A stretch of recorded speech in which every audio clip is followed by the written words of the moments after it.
Brigade hotel ventures limited company ತನ್ನ IPO ಸಾರ್ವಜನಿಕರಿಗೆ ಆರಂಭಿಕ ಷೇರುಗಳ ಮಾರಾಟ ಪ್ರಕ್ರಿಯೆ ಭಾಗವಾಗಿ ಈಕ್ವಿಟಿ ಷೇರುಗಳಿಗೆ ಬಿಡ್ ಸಲ್ಲಿಸಲು ಗುರುವಾರದಿಂದ ಜುಲೈ 24, 2025 ಅವಕಾಶ ಕಲ್ಪಿಸಲಿದೆ. ಆರಂಭಿಕ ಸಾಂಸ್ಥಿಕ ಹೂಡಿಕೆದಾರರು ಒಂದು ದಿನ ಮೊದಲು ಅಂದರೆ ಬುಧವಾರ ಜುಲೈ 23, 2025 ಬಿಡ್ ಸಲ್ಲಿಸಬಹುದು.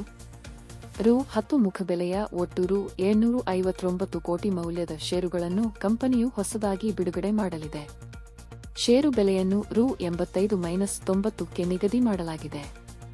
ಕಂಪನಿಯ ಅರ್ಹ ನೌಕರರಿಗೆ ರು. 7.59 ಕೋಟಿ ಮೌಲ್ಯದ ಷೇರುಗಳನ್ನು ಮೀಸಲಾಗಿ ಇರಿಸಲಾಗಿದೆ.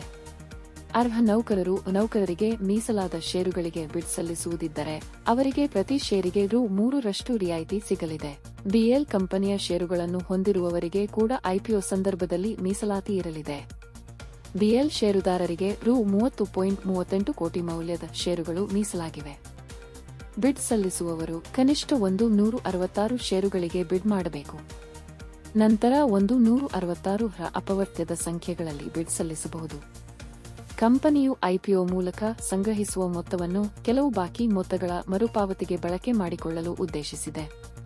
ಕಂಪನಿಯ ಅಂಗಸಂಸ್ಥೆಯಾದ ಎಸ್ಆರ್ಪಿ ಪ್ರಾಸ್ಪರಿಟಾ ಹೋಟೆಲ್ ವೆಂಚರ್ಸ್ ಲಿಮಿಟೆಡ್ನಿಂದ ಪಾವತಿ ಆಗಬೇಕಿರುವ ಬಾಕಿ ಮೊತ್ತಗಳ ಪಾವತಿಗೂ ಈ ಮೊತ್ತವನ್ನು ಬಳಕೆ ಮಾಡಿಕೊಳ್ಳಲಾಗುತ್ತದೆ. ಒಟ್ಟು ರು. 468 ಕೋಟಿ ಮೊತ್ತದ ಬಾಕಿಗಳನ್ನು ಮರುಪಾವತಿ ಮಾಡಲಾಗುತ್ತದೆ. ಇದರಲ್ಲಿ ಕಂಪನಿಯು ಹೊಂದಿರುವ ಬಾಕಿಯಾದ 413 ಕೋಟಿ ಹಾಗೂ ಅಂಗಸಂಸ್ಥೆ ಎಸ್ಆರ್ಪಿ ಪ್ರಾಸ್ಪರಿಟಾ ಹೋಟೆಲ್ ವೆಂಚರ್ಸ್ ಲಿಮಿಟೆಡ್ನ ಬಾಕಿ ಮೊತ್ತವಾದ ರು. 54 ಕೋಟಿ ಕೂಡ ಸೇರಿದೆ. ನಮ್ಮ ಪ್ರವರ್ತಕರಾದ ಬಿಎಲ್ನಿಂದ ಜಮೀನು ಖರೀದಿಸಲು ಸಹ ಹಣವನ್ನು ಬಳಕೆ ಮಾಡಿಕೊಳ್ಳಲಾಗುತ್ತದೆ. ರು. 107 ಕೋಟಿ. ಅಲ್ಲದೆ ಕೆಲವು ಸ್ವಾಧೀನ ಪ್ರಕ್ರಿಯೆಗಳಿಗೆ, ಕಂಪನಿಯ ಕಾರ್ಯತಂತ್ರದ ಭಾಗವಾಗಿ ಕೆಲವು ಕ್ರಮಗಳಿಗೆ ಮತ್ತು ಇತರ ಕಾರ್ಪೊರೇಟ್ ಉದ್ದೇಶಗಳಿಗೆ ಐಪಿಒ ಹಣವನ್ನು ಬಳಸಿಕೊಳ್ಳಲಾಗುತ್ತದೆ.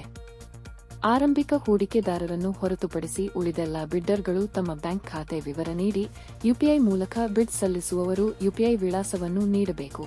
ಎಸ್ಬಿಯ ಪ್ರಕ್ರಿಯೆಯನ್ನು ಬಳಕೆ ಮಾಡಿಕೊಳ್ಳಬೇಕು. ಈ ಪ್ರಕ್ರಿಯೆಯಲ್ಲಿ ಬಿಡ್ ಸಲ್ಲಿಸಿದಾಗ ಬಿಡ್ ಮೊತ್ತವು ಖಾತೆಯಲ್ಲಿ ಎಸ್ಸಿಎಸ್ಪಿ ಕಡೆಯಿಂದ ಬ್ಲಾಕ್ ಆಗಿರುತ್ತದೆ. ಆರಂಭಿಕ ಹೂಡಿಕೆದಾರರು ಎಸ್ಬಿಯ ಪ್ರಕ್ರಿಯೆಯ ಮೂಲಕ ಆರಂಭಿಕ ಹೂಡಿಕೆದಾರರಿಗೆ ಮೀಸಲಾತಿ ಷೇರು ವಿಭಾಗದಲ್ಲಿ ಬಿಡ್ನಲ್ಲಿ ಭಾಗಿಯಾಗಲು ಅವಕಾಶ ಇಲ್ಲ. ಜೆಎಂ ಫೈನಾನ್ಷಿಯಲ್ ಲಿಮಿಟೆಡ್ ಮತ್ತು ಐಸಿಐಸಿಐ ಸೆಕ್ಯೂರಿಟೀಸ್ ಲಿಮಿಟೆಡ್ ಕಂಪನಿಗಳು ಈ ಪ್ರಕ್ರಿಯೆಯಲ್ಲಿ ಬುಕ್ ರನ್ನಿಂಗ್ ಲೀಡ್ ಮ್ಯಾನೇಜರ್ ಹೊಣೆಯನ್ನು ನಿರ್ವಹಿಸುತ್ತಿವೆ.